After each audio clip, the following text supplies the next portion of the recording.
Where would the world be without microphones? Where would gaming be? Would you be playing your favorite online shooter or games as a service game if you couldn't talk to your fellow players at the same time? I'm not so sure you would.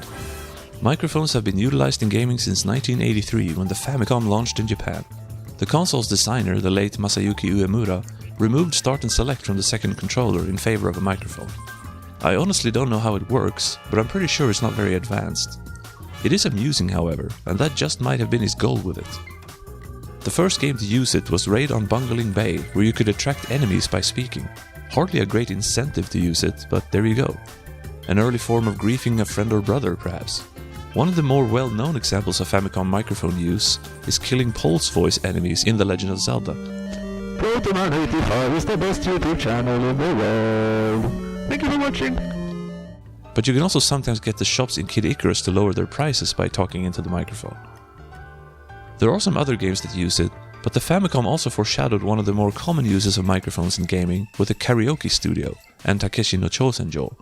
The Karaoke Studio does come with a separate microphone, but I don't think it's any more advanced. I don't think it even judges you at all, it's just for fun. Takeshi does judge you, but I have no idea how it works.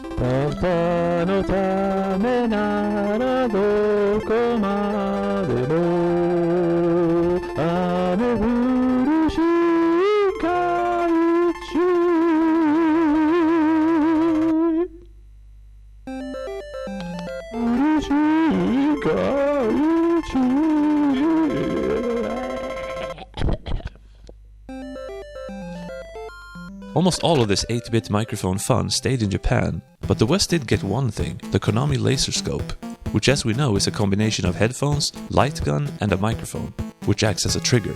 You can say whatever you want, so if anything, it's even less advanced than the Famicom one. The microphone took a break in the 16-bit generation, but made a comeback in the late 90s. Now you may be like me and think, 90s plus microphone game equals Seaman on Dreamcast. But actually, Hey You Pikachu for the N64 came out in December 1998. Just like Seaman, it tried to be a game where you interact with a life form, getting it to perform tasks and stuff. It might have been inspired by the Tamagotchi craze that was going around at the time. I haven't played either, but Hey You Pikachu doesn't enjoy the best reputation, while Seaman is regarded as very strange. And I can see why. I can give you some bonus information, however, like how there's one more N64 game that supports the mic, Densha de Go 64, where you can call out the station names, as if you needed a microphone to do that.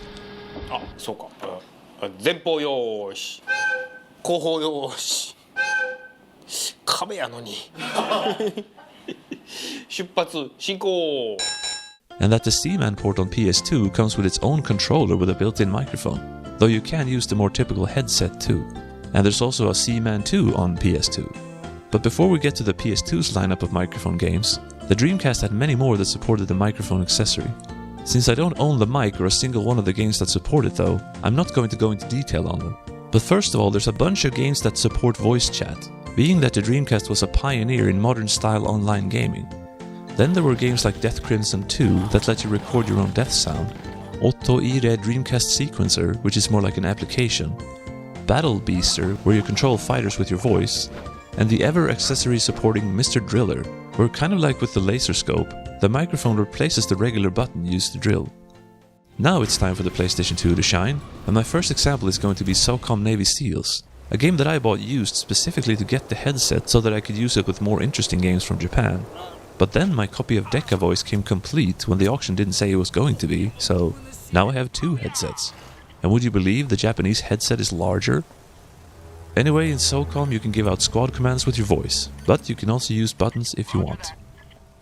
On the complete opposite side of the spectrum is Operator's Side, aka Lifeline by Sony. Here you can't use any buttons to move the character around. Instead you are the operator and have to tell this woman without any apparent will of her own what to do. This includes in battle, where you have to tell her to aim for different spots on the enemies, dodge and run away, etc. 中央の目口左背中赤い目赤い目 The voice recognition is decently sophisticated. But still, misfires are going to happen somewhat frequently. 瓶を見て。リビングはここでしょ？瓶を見て。片付いてるわね。And sometimes it's hard just figuring out which word they're using for the various items and things you can examine and interact with. Luckily, if you stumble upon a synonym to the one they want, she will say, "Did you mean this?" And then you know. Operator's Side also happens to be a survival horror game, so there's limited ammo and a mystery to unravel. So plenty of patience is needed, but it is interesting at the very least. And you can shoot all the mirrors you want. Another one I bought was Deca Voice by Acquire. If Lifeline was like a Kinect required game, so to speak, Deca Voice is more like a enhanced by Kinect type of game. Here you control your character like a normal game, but you do need the microphone to talk to various characters and give commands to your dog, Ryan. It works well mostly, but I couldn't really get him to bite enemies during the shootouts. The graphics are cel-shaded and have a nice film noir feel to them. And for some reason I really liked how you could control the flashlight with the right analog stick independent of your movement. Deca Voice isn't really any more advanced than Lifeline in the conversational department. It still looks for certain words and there's not a lot of wiggle room. But I guess you can't expect too much out of voice recognition for this era. And the game works pretty good overall. It's certainly an easier game to play than Lifeline, and it's also a lot more varied.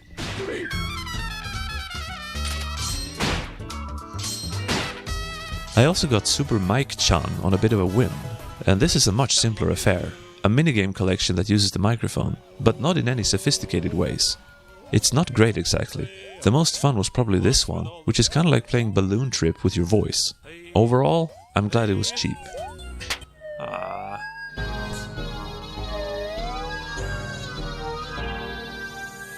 There was also Shibai Machi and Yoake no Mariko 1 and 2, games where you read lines from a script pretty much, and pretend you're in a theater play or in a movie. They had multiplayer with a party flavor, and it seems the Yoake no Mariko games had stricter judgment, while Shibai Machi was more free. Then of course were all the karaoke games, like the ever-present SingStar, which actually surprised me to learn that it started in Europe, as well that it had both a Swedish and a Norwegian release. SingStar along with Buzz and Guitar Hero were some of the most common accessory-based games out there. There were a lot more karaoke games obviously. You may also remember Boogie, Disney Sing It, Karaoke Revolution, or Get on the Mic, the rap one. The GameCube also had a microphone, which I'm sure you're aware of. Only the GameCube microphone is not a headset, but one that you can attach to your controller. It came bundled with Mario Party 6 and 7, which used it for minigames. Stop. Stop. Stop. Go, go. Do it. Jump it. Jump it. Start! 前。後ろ。左。前。遅いやん。Odama, the pinball meets Japanese medieval strategy game, where you give your soldiers orders on the battlefield while you play pinball to smite your foes. Densetsu no Quiz o Keteisen, which was indeed a quiz game by Nintendo. There is one more. In Chibi Robo you can say Chibi Robo at any time, and he looks at you. Cute but pointless. But cute. The Xbox wasn't going to be left completely in the dust either, as in Japan it got nude. That's an acronym for Natural Ultimate Digital Experiment, and it's another interaction simulation along the lines of Hey You Pikachu or Seaman, but with a fembot. Apart from karaoke games, I'm only aware of one on the Wii, Tele Shibai by Konami, which is another line-reading game. U-Star 2 on Xbox 360 also did this, but for Hollywood movies, using the microphones of the Kinect or the PlayStation Eye. The Kinect in general did try some things, and Project Milo would have been another attempt at the interaction simulation thing, kinda like Seaman but less creepy, I think. I also found out recently that Binary Domain supports USB headsets for PS3 and the Kinect mic for voice commands to your squad, so that's pretty cool. But that's about it for consoles now. Let's look at a couple of handhelds with a couple of screens, each. The Nintendo DS of course had a microphone, and used it for more than just voice chat. WarioWare Touched has microgames where you control things by blowing. Legend of Zelda Phantom Hourglass had that part where you needed to shout into the microphone, which I remember doing in a public place. Hey! In Nintendogs you can register your dog's name, which it'll then respond to. You can hail cabs by whistling in GTA Chinatown Wars. and record your own bail and success sounds in Tony Hawk's American Skateland, which is surprisingly fun actually. Yay! Ow, helvete! Konami's Love Plus upped the ante a bit with being able to do the impossible, speak to a girl. There was also a Precure game where you dub scenes from the anime, but the fun part is that you don't have to follow the script. Why you? Why did you steal my tampons? Hey, I did not take your tampons, but now I'll take your soul. Oh, fuck. The 3DS also has a microphone, but by this time it seems that developers were tired of the whole thing, and the only ones I know that did anything other than voice chat was Nintendo and its affiliates. There's the new Nintendogs, now with cats, that used it the same way as before. WarioWare Gold has micro games. Mario Party Island Tour uses it in 2 minigames. And finally in Super Mario 3D Land you can blow at dandelions and clear ink off your screen by using your breath.